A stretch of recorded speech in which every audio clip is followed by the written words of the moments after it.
దావీదు శత్రువైనటువంటి సౌలు దగ్గర తనలో నుండి దైవత్వానికి సంబంధించిన గుణములు మొట్టమొదటిది చంపలేదు. అంటే దావీదు సౌలుని ఏం చేశాడు? క్షమించేశాడు. మొదటిది.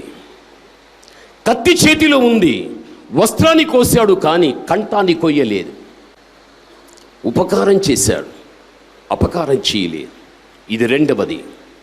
మూడవది, సౌలాని పిలిచి సాష్టాంగ పడిపోయాడు భూమి మీద.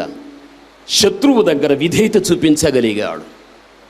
దావీదులో నుండి ప్రత్యక్షపరచబడినవి క్రియాపూర్వకంగా: 1 క్షమ, 2 ఉపకారం, 3 విధేయత. అందుకే నాకు నా ప్రియుడు ఎన్గేది ద్రాక్షవనములోని కర్పూర పూగుత్తులతో సమానం. ఎన్గేది ప్రాంతములో ఉన్న దావీదు సౌలు మధ్యన దావీదులో నుండి ప్రత్యక్షమైనది సౌలు దగ్గర ఏమిటి అంటే క్షమ, ఉపకారం, విధేయత. ఈ రోజున భూమి మీద జీవించేంత వరకు కూడా మనల్ని హింసించి, మనల్ని బాధ పెట్టి, మాటలతో కానీ, వారి చేష్టలతో కానీ, వారి పనుల్లో కానీ, వారి క్రియల్లో కానీ ఎంతమంది దగ్గర మనం బాధపడుచున్నప్పటికీ కూడా అటువంటి శత్రువుల దగ్గర వారిని క్షమించమని కోరుకోవాలి. వారికి మనం ఉపకారమే చేయాలి. వారి దగ్గర మనం విధేయత కలిగిన వారుగానే ఉండాలి. దీని ప్రతిఫలం దేవుడు మనకిస్తాడు. దేవుడు మనకిస్తాడు. చివరికి ఏమన్నాడు తెలుసా? అదే సౌలు ఏమన్నాడు? మంచి మాట అన్నాడు. ఏమయ్యా దావీదు, నేనేమో నీకు అపకారం చేయటానికి వచ్చాను, నీవేదో నాకు ఉపకారము చేశావు. నీవు నాకంటే నీతిమంతుడవు. ఒక శత్రువు దగ్గర దావీదు చెప్పించుకున్న విలువైన, శ్రేష్టమైన, గణనీయమైన మాట ఏది అంటే నీవు నాకంటే నీతిమంతుడు. అమ్మా, నీకెంతమంది శత్రువులు ఉండినా, అయ్యా మీకెంతమంది శత్రువులు ఉండినా, శత్రువు దగ్గర భక్తులు ఎలా వారి ప్రవర్తన కనపరుచుకొని శత్రువు దగ్గరే ఒక విలువైనటువంటి మాటలు వారు చెప్పించుకొని అక్కడ మనకు కనిపిస్తున్నారు.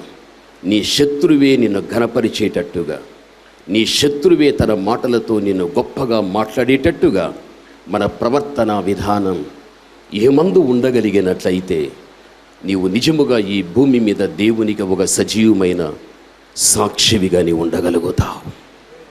అటువంటి జీవితం సేవకునికి ఉండాలి, సంఘ పెద్దలకు ఉండాలి, సంఘ సభ్యులకు ఉండాలి. దేవుడు అదే మన నుండి ఆయన కోరుకోదగినటువంటిది బైబిల్ స్పష్టం చేస్తూ ఉంటున్నది. భూమి, రక్తాన్ని కప్పివేయకు, రక్తాన్ని కప్పవద్దు. అది విరామము లేకుండా మొరపెడుతూనే ఉంది. ఈ రోజుల్లో కూడా అపవాదైన సాతానుడు అనేక మందిలోనికి వెళ్ళి ప్రతీకారాన్ని కోరేటువంటి విధానం ఈ రోజున యేసుక్రీస్తు ప్రభుల వారు అనేక మంది జీవితాలలోనికి వెళ్ళి క్షమించమని కోరే విధానం నేటి తరములో మనకు కనపరచబడుతూ ఉన్నది. ప్రతీకారము మనకు కాకూడదు. మనము కోరుకోవలసినది ఏమిటి అంటే క్షమ, క్షమ, క్షమ. ఇది ఎప్పుడైతే మన వ్యక్తిగత ఆత్మీయ జీవితంలో ఉండడం జరగగలుగుతుందో, ప్రభునందు ప్రియమైనటువంటి వాళ్ళ దేవుడు తప్పనిసరిగా శత్రువు దగ్గర మనలను దేవుడు తలగా పెడతాడు, తలగా పెట్టగలుగుతాడు. ఎవరైతే మనలను అవమానపరిచిరో అక్కడే దేవుడు మనకొక రెట్టింపు ఘనత దేవుడు ఇవ్వగలుగుతాడు. గమనించాలి. యేసుక్రీస్తుకున్న మంచి మనసు ఎటువంటిది తెలుసా? చూడండి, కీర్తన భాగం 85వ అధ్యాయం 10వ వచనాన్ని ఒక్కసారిగా మనం చూద్దాం. కీర్తన కృపా సత్యములు కలుసుకున్నవి. 85:10లో చూస్తే కృపా సత్యములు కలుసుకున్నాయి. నీతి సమాధానములు ఒకదానినొకటి ముద్దు పెట్టుకొనినవి. నీతి సమాధానాలు ఒకదానిని ఒకటి ఏం చేశాయి? ముద్దు పెట్టుకున్నాయి. ఇక్కడ మనకు రాయబడి ఉంది. మీరు బాగా అర్థం చేసుకోవాలి. కృప, సత్యం రెండు కలిసిపోయాయి. అంటే దాని అర్థం ఇవి రెండు ఒకప్పుడు కలవలేదు అని దాని అర్థం. నీతి సమాధానం ఒకదాన్ని ఒకటి ముద్దు పెట్టుకున్నాయి అంటే నీతి సమాధానం ముద్దు పెట్టుకోలేదు అని అర్థం. బాగా అర్థం చేసుకోవాలి. కృపా సత్యము కలుసుకున్నాయి అంటే ముందు కలవలేదు. తర్వాత నీతి సమాధానం కలుసుకున్నాయి. ఒకప్పుడు ఇవి రెండు కలవలేదు. ఎందుకు అవి రెండు కలవలేదు? ఎందుకు అవి రెండు ముద్దు పెట్టుకోలేదు? అవెందుకు ఒకదానికి ఒకటి దూరంగా ఉండిపోయాయి? ఇక్కడ మనం అర్థం చేసుకోవాలి. కృపా సత్యం, కృప క్రీస్తుకు సంబంధించినది, సత్యం ధర్మశాస్త్రానికి సంబంధించింది. నీతి సమాధానం, నీతి ధర్మశాస్త్రానికి సంబంధించింది, సమాధానం క్రీస్తుకు సంబంధించింది. యేసుక్రీస్తు దివిని విడిచి భువికి వచ్చేటప్పుడు ఆయన తనతో పాటు కృపను తెచ్చాడు, సమాధానం తెచ్చాడు. అయితే క్రీస్తు జీవించిన కాలములో కూడా ధర్మశాస్త్రం నడుస్తూనే ఉంది. ధర్మశాస్త్రం, నీతి, సత్యం ఈ రెండు దానికి సంబంధించినవి. అయితే ధర్మశాస్త్రములో ఎవడైతే నీతిగా జీవించాడో, ఎవడైతే సత్యములో జీవించాడో వాణ్ణి మాత్రమే ధర్మశాస్త్రం రక్షిస్తూ వచ్చింది. నీతి తప్పి సత్యాన్ని తప్పి ఎవడైతే జీవించాడో వాడిని శిక్షించమన్నది, వాడిని చంపేయమన్నది. వాడు ఎవడు అంటే పాపి. ధర్మశాస్త్రం ఎక్కడ కానీ పాపిని రక్షించలేదు, పాపిని శిక్షిస్తూనే వచ్చాది. అయితే ధర్మశాస్త్ర కాలంలో ఎవడు నీతిలో జీవించాడో, ఎవడు సత్యములో జీవించాడో ఆ ధర్మశాస్త్రం వారినే కాపాడింది. నీతి తప్పి సత్యాన్ని తప్పి పాపములో జీవించే వ్యక్తిని చంపేయి, శిక్షించేయి, అది ధర్మశాస్త్ర కాలంలో జరిగిపోయాది. మీరు అప్పుడే విన్నారు కదా, పంటికి పన్ను, కంటికి కన్ను, దెబ్బకు దెబ్బ. మీకు అర్థం అవటానికి చెబుతా. ఒక ఆమెడను పట్టుకున్నారు, యేసు దగ్గర పడేశారు. యేసయ్యా, ఈమె వ్యభిచారం చేస్తూ ఉండగా పట్టబడ్డదయ్యా. మోషే ధర్మశాస్త్రం చెబుతూ ఉంది. మోషే ధర్మశాస్త్రమే ఆదికాండం, నిర్గమకాండం, లేవీకాండం, సంఖ్యాకాండం, ద్వితీయోపదేశకాండం. దీని ధర్మశాస్త్రము అంటుంది బైబిల్. దాని చట్టం ఇది మోషే రచించగలిగాడు. తప్పు చేసిన రాళ్ళతో కొట్టి చంపేమని చెప్పారు. ఈమె మా కళ్ళ ఎదుడు తప్పు చేయగా అది పట్టుకోగలిగి మోషే ధర్మశాస్త్రాన్ని బట్టి ఇప్పుడే కొట్టేశాం, ఇంకా చేతిలో రాళ్ళున్నాయి. ఏం చెబుతారు మీరు? ప్రభు వేసిన ప్రశ్న ఒక్కటే, పాపము లేని మీలో ఎవడున్నాడో వాడు వేయమని. సరి, అందరిలో ప్రభు చెప్పినట్టు వాళ్ళు స్వపరీక్ష చేసుకున్నప్పుడు అందరిలో పాపం ఉంది కాబట్టి వాళ్ళు తెచ్చుకున్న రాళ్లతో వాళ్ళే కొట్టుకోవాలి. వాళ్ళు తెచ్చుకున్న రాళ్లతో వాళ్ళే కొట్టుకోవాలి. వెళ్ళిపోయారు. అయితే ఇక్కడ మనకు అర్థం కావాల్సిన విషయం ఏమిటి అంటే, మోషే ధర్మశాస్త్రం వ్యభిచారము చేస్తూ పట్టబడిన ఈ వ్యక్తిని ఏం చేయమన్నది? చంపేశాడు. క్రీస్తు కాలంలో అది నడుస్తూ ఉంది ధర్మశాస్త్రం.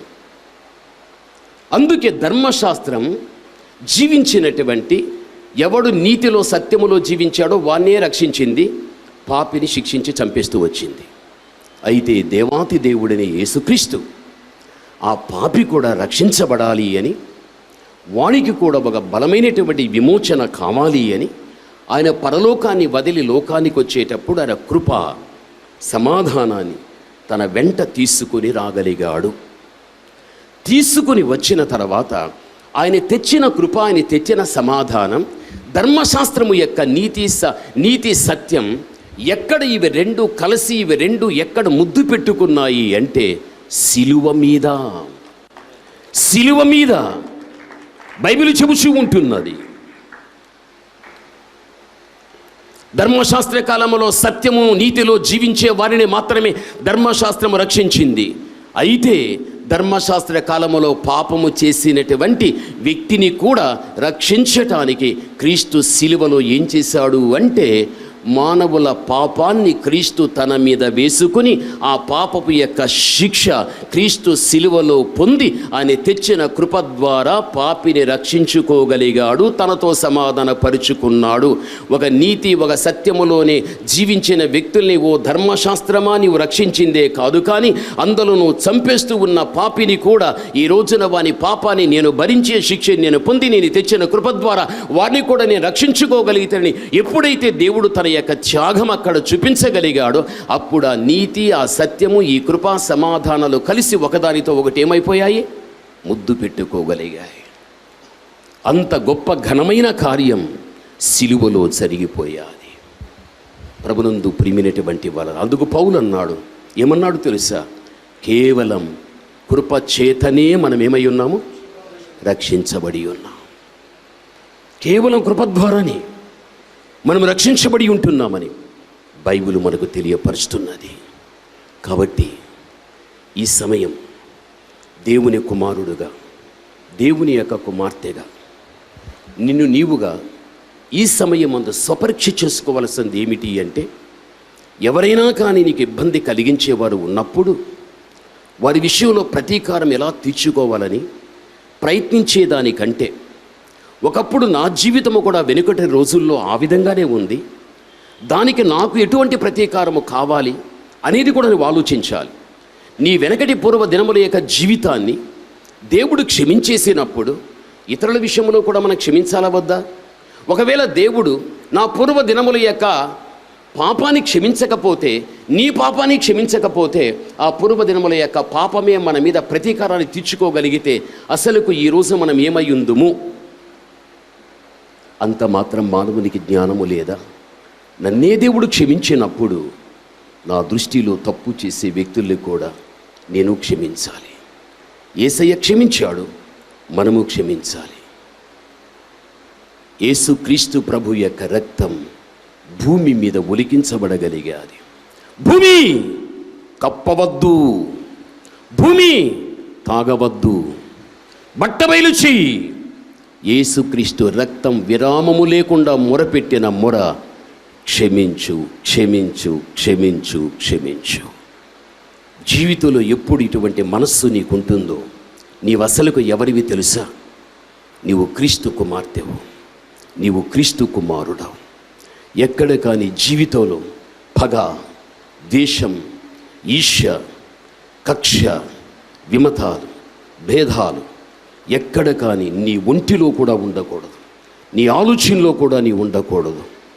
దేవుడే నీ కోసం పరలోకాన్ని వదిలి లోకానికి వచ్చి నీ విమోచన నిమిత్తముగా అన్ని పడుపాట్లు పడ్డాడే శత్రువుల చేతిలో ఆయన కోసం ఒక్క బాధను పడలేవా? ఆయన కోసం ఒక దెబ్బ నువ్వు తీసుకోలేవా? ఆయన కోసం ఒక్క మాట నువ్వు అనిపించుకోలేవా? నీకోసమే కదా కొట్టబడింది, నీకోసమే కదా చంపబడినది, నీకోసమే కదా రక్తాన్ని ఆయన ప్రోక్షించింది. ఆ రక్తము పలుకు యొక్క క్రీస్తు ప్రోక్షించిన రక్తము క్రిందికే నువ్వు వచ్చేసావు కదా. నా కోసం కొట్టబడి తిట్టబడి చంపబడినప్పుడు నన్ను విమోచించిన యేసుక్రీస్తు కోసం ఒక్క మాట నేను అనిపించుకోలేనా? జీవిత కాలమెల్లా సేవకుడైనా భక్తి కలిగిన వ్యక్తి అయినా జీవితంలో నాకు ఎటువంటి సమస్య ఉండకూడదు, ఏ బాధ ఏ కష్టం నాకు ఉండకూడదు, నా జీవిత విధానం చక్కగా సవ్యంగా సాఫీగా సమాధాన సంబంధంగా భవిష్యత్తు సాగిపోయి ముగించాలని అనుకోవడమే జరగగలిగితే బైబిల్ ప్రక్కన పెట్టి బ్రతకటానికి ఏదైనా ఆధారం చూసుకుని అలా బ్రతికిపో. సేవకు వచ్చినటువంటి ప్రతి వ్యక్తి కూడా సేవే ఒక సావు, సేవే ఒక సావు. సావటానికి పరిస్థితులు మనకు ఎదురైతే నిలబడగలమా? ప్రసంగం చేయడం చాలా సులభం, వినడము ఇంకా సులభమే, ఆ ప్రకారం బ్రతకడమే మహా కష్టం. నేను ఏది బోధిస్తున్నాను ఆ బోధన బట్టి నేను బ్రతకకపోతే నా అంతటి పనికి మాలిన వాడు ఇంకెవడో ఉండడు. మీరు అంతే, బోధ ఏదో బ్రతుకు అదే. క్రీస్తుని నమ్ముకున్న నీవు, క్రీస్తు రక్తము చేత విమోచించబడిన నీవు హేబెలు యొక్క రక్త ప్రోక్షణ కింద నుంచి బయటికి లాగి దేవుడు తన పలుకు ప్రోక్షణ రక్తములోనికి నేను తెచ్చి పెట్టినది ఎందుకు అంటే ఈ భూమి మీద నువ్వు బ్రతికినంత కాలము కూడా నువ్వు క్రీస్తు ప్రభు యొక్క బిడ్డగా నువ్వు బ్రతకాలి. దేవుడు అదే కోరుకునేది. క్రైస్తవ జీవితం అనేది నామకార్థకంగా జీవించేది కాదు. ఏదో సేవ కూడా ఏదో ఒక నామకార్థకంగా చేసేది కాదు. వైరాగ్యం, రోషం, పౌరుషం కలిగి జీవించాలి. పరిశుద్ధ గ్రంథం మనల్ని ఎలా బ్రతకమని చెబుతుందో ఆ విధంగా బ్రతకాలి. ఏ వాక్యము చేత మీరు హెచ్చరిక పొందుచుంటున్నారో, ఏ వాక్యాన్ని అయితే నేను మీకు బోధిస్తుంటున్నానో ఆ వాక్యానికి నా జీవితం సమమైన రీతిలో ఉందా లేదా అని మొట్టమొదటగా నేను దాని గురించి యోచించాలి. రెండవదిగా వాక్యం చేత బోధింపబడే నీవు కూడా నేను వినుచున్నటువంటి బోధకు సరైనటువంటి జీవితం నాకుందా లేదా అని నీవుగా పరీక్షించుకోవాలి. పరీక్షించుకునే కాలములో ఒక సమమైన జీవితం నాలో లేకపోతే, నీలో లేకపోతే వెంటనే ఎక్కడో మనలో లోపం ఉందని మోకాళ్ళు నేల మీద వేసి పెదవులు విప్పి హృదయపూర్వకంగా దేవుని దగ్గర ప్రార్థించాలి. నేను వినిచున్న వాక్యానికి నా జీవితం సమంగా లేదు ప్రభువా, నన్ను క్షమించయ్యా. నాలో పలానా లోపం, పలానా బలహీనత ఉంది తండ్రి అని ఎప్పుడు మన జీవితంలో మళ్ళీ మనం సరిచేసుకోగలిగి వాక్యానికి సమమైన రీతిలోనికి మన బ్రతుకును తీసుకుంటాము. నువ్వు యోగ్యుడవు, నువ్వు యోగ్యురాలవు. దానికోసమే బ్రతుకుదాం, దానికోసమే చచ్చిపోదాం. ఇదే పౌరుషం, ఇదే పౌరుషం. ఇటువంటి బోధ ఆ రోజుల్లో యోహాను చేశాడు. బాప్తిసం ఇచ్చే యోహాను చేశాడు. యోహాను జీవించిన కాలంలో ఒక ఆత్మీయమైన విప్లవాన్ని లేపాడు. యోహాను జీవించిన కాలంలో దేవుని బిడ్డగాను వైరాగ్యంగా జీవించేటప్పుడు నీ ఉన్న పరిసర ప్రాంతాల్లో ఒక ఆత్మీయమైన విప్లవం అనేది నీ ద్వారా కలుగుతుంది. ఇది నీ జీవితంలో మరిచిపోవద్దు. అంతే తప్ప నామకార్థకంగా బ్రతకవద్దు, నామకార్థకమైన సేవ చేయొద్దు. వాక్యాన్ని ఎక్కడ కానీ ఉన్నది ఉన్నట్టుగానే మనం బోధించాలి.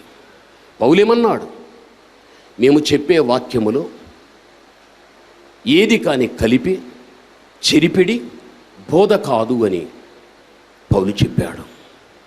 వాక్యములు ఏది కలపలేదు. ఈ రోజున ఎన్నో చెత్త కార్యాలను వాక్యములో కలిపి ప్రజలను చెడిపేస్తూ ఉంటున్నారు. మనిషిని మార్చటానికి యేసు ఒక్కడు సరిపోతాడు. మనిషిని మార్చడానికి మన చేతికిచ్చిన గ్రంథం ఒకటి సరిపోతుంది. యేసుని ప్రక్కన పెట్టి, బైబిల్ ప్రక్కన పెట్టి పనికిరానటువంటి అనవసరమైన చెత్తనంతా దీంట్లో కలపగలిగితే దేవుడు ఏమాత్రం ఒప్పుకోడు. ఆత్మీయ జీవితంలో మనం ఎదగటానికి ఏదైనా కానీ మనం తీసుకోవచ్చు అనేది చాలా తప్పది. ఏదైనా మనం తీసుకోవచ్చు, లోకములో ఉన్నది ఏది మనం తీసుకోకూడదు. బైబిల్ను వదిలి బయట వెళ్ళకూడదు, యేసయ్యను వదిలి బయట వెళ్ళకూడదు. బయట వాటిని తెచ్చి ఇందులో కలిపితే చెడిపోతుందని పౌలే చెప్పాడు. కాబట్టి వాక్యమే, దేవుడు దేవుడే. దీనికే నువ్వు పరిమితి అయిపో. నాకు ఒక ఆశ ఉంది. నా సేవా జీవితంలో నాకున్న ఆశ ఒక్కటే, ప్రభువా ఏ పట్టణానికి వెళ్ళినా, ఏ దేశానికి వెళ్ళినా నీవు నా తండ్రి నీ సేవకుని ముందుకు తీసుకొచ్చేటువంటి ప్రతి బిడ్డ కూడా మార్పు చెందాలి, ప్రతి బిడ్డ బలపడాలి, ప్రతి బిడ్డ మీ రాకకు సిద్ధపడాలి. ఎంతో ప్రార్థించి ఉపవసించి ఆశతో నేను వెళ్ళి చెప్పగలుగుతా. ఆశ అయితే నాకు ఉండొచ్చు, అయితే కార్యాలు ఎప్పుడు ఎక్కడ ఏది చేయాలో ఆయన వశంలో ఉంటుంది. అయితే చివరికి తెలిసిన విషయం ఏమిటి అంటే, మనిషిని మార్చలేడు. యోబు 16:20 చదువుకుందాం. నా స్నేహితులు నన్ను ఎగతాళి చేయుచున్నారు. నరుని విషయమై ఒకడు దేవునితో వ్యాజ్యమాడగలవలెనని నరపుత్రుని విషయమై వాని స్నేహితునితో వ్యాజ్యమాడవలెనని కోరి నేను దేవుని తట్టు దేవుని వైపున దృష్టి ఉంచి కన్నీళ్లు ప్రవాహముగా విడుచుచున్నాను. ఒక నరుని విషయమై ఒక వ్యక్తి దేవునితో ఏం చేయాలంటున్నాడు? వ్యాజ్యమాడాలి. చూడండి, యోబు యొక్క జీవితంలో తన విషయంలో తానే దేవునితో వ్యాజ్యమాడాడు. తనంటున్నాడు కదా, నా వ్యాజ్యమును విశదపరిచితిని, నా నోటి నిండా వాదములతో నింపుకుంటుని అని యోబు చెబుతున్నాడు. తన నోటి నిండా వాదాలతో నింపుకున్నాడు. దేవుని దగ్గర తన వ్యాజ్యాన్ని విశదపరిచాడు. దేవా, నువ్వు చెప్పలేదా అపవాదైన సాతానునికి నా గురించి నేను యథార్థవంతుడు కాదా? ఈ ఊజు దేశములో నేను భయమో భక్తి లేని వ్యక్తిని కాదా? నా గురించి నీవు సాతానుడికి చెప్పినప్పుడు ఎందుకయ్యా నాకు ఈ శోధన? ఎందుకు నాకు ఈ శోధన? తన విషయంలో తానే దేవుని దగ్గర తన వ్యాజ్యాన్ని విశదపరచగలిగాడు. నోటి నిండా వాదాలు పెట్టుకుని నింపుకొని దేవునితో మాట్లాడగలిగాడు. ప్రార్థనాపూర్వకంగా ఏదో దేవుడు తన ముందుకు వచ్చినట్టు, లేకపోతే చెయ్యి జేసు ప్రభులు దేవుని వైపు చూపించినట్లు, ఆయన కొట్టినట్లు తిట్టినట్లు కాదు దాని అర్థం. యోబు యొక్క జీవితంలో తన విషయంలో దేవుని దగ్గర ప్రార్థనాపూర్వకంగా వ్యాజ్యమాడాడు. నీ పూర్వదినాల నుంచి ఇప్పటి వరకు కూడా ఒకవేళ ఎక్కడైనా కానీ నువ్వు చేసే ప్రార్థన ఇతరుల కీడు కోరుకునేదిగా వద్దు, ఇతరుల మంచి కోరే ప్రార్థనగా నీది ఉండని. నువ్వు మంచి దానివి తల్లి, నువ్వు మంచివాడు. నేటి తరములో అనేక మంది వ్యక్తులు వాక్యాన్ని గురించిన సరైన అవగాహన లేక ఎవరో బాధించారని, ఎవరో ఇబ్బంది పెట్టారని దాన్ని దృష్టిలో పెట్టుకుని వారి నాశనం కోరే ప్రార్థన చేయడం, అది వారి వరకు పరిమితిగా ఉంటే చాలా సంతోషం. అటువంటి ప్రార్థనలు క్రైస్తవ సమాజం వింటే, వాక్యం తెలియని వారు కూడా, మా మీద కూడా ఎంతోమంది మాకు కూడా శత్రువులు ఉన్నారు, వారు మోకాళ్ళు వేసి ఇటువంటి ప్రార్థనలు చేస్తే సమాజాన్ని చెడిచినట్లు కాదా? సమాజాన్ని పాడు చేసినట్లు కాదా తల్లి? దేవుడు రక్షించటానికి వచ్చాడు, కానీ ఆయన ఎక్కడ కానీ ఆయన నశింప చేయటానికి రాలేదు.